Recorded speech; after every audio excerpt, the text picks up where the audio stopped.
Well, getting right into it, a lot of conversation to be had with some great questions. But first of all, we welcome in our guest today for Meet the Press, the one and only Chuck Todd.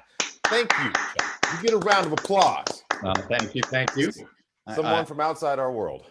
I am a season ticket holder, so I'm true blue. Thank you. We appreciate that and look forward to, matter of fact, seeing you back in the arena. I'd like to go see a game. We want to see Russ. Let's go. Yeah. See him. Absolutely. So that's my first question. Like, since you're a season ticket holder, you've been there for some years. What's like one of your favorite Wizards memories of all time? Look, we were at Game 6, and I hate referring to it as Game 6. I remember all four of us were there, my family, and I said, this is the single greatest live sporting event I have ever been at. I wasn't even in the game at the time, but just being a part of that team and the whole season run that we had, 2016, John Wall catches the pass. It was a broken play. The play was supposed to go to Bradley Beal. John saw that we were about to get a 5-second count. Can I make a confession? I wasn't alone. We're like, don't shoot. No,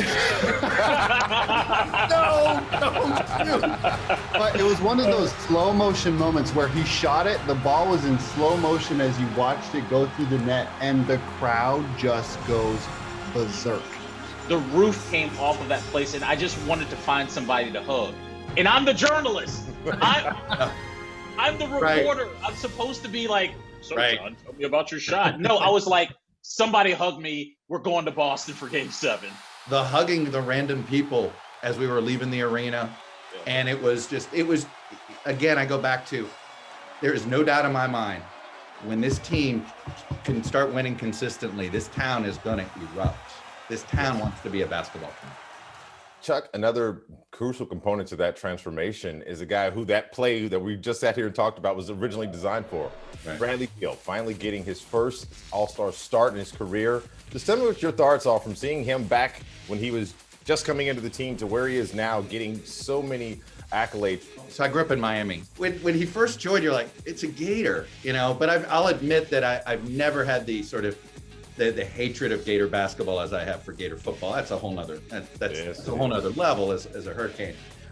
Look, it's nice to see Beal get his due. I hate that lion's share of the national coverage he gets is who could trade for him rather than just wait till Washington figures out how to build this around him. So, look, I'm going to use the forum.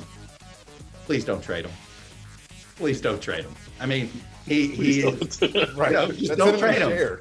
I mean, here's the thing. Why do that? I mean, you're only going to. I mean, I hate to say this, it's a business decision. It's just going to disappoint fans, and it's going to be harder to. And we're so close.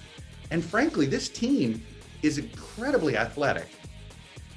I got to look at these last 2 weeks, and you feel like, okay, let's see what why don't we try to play addition instead of subtraction here?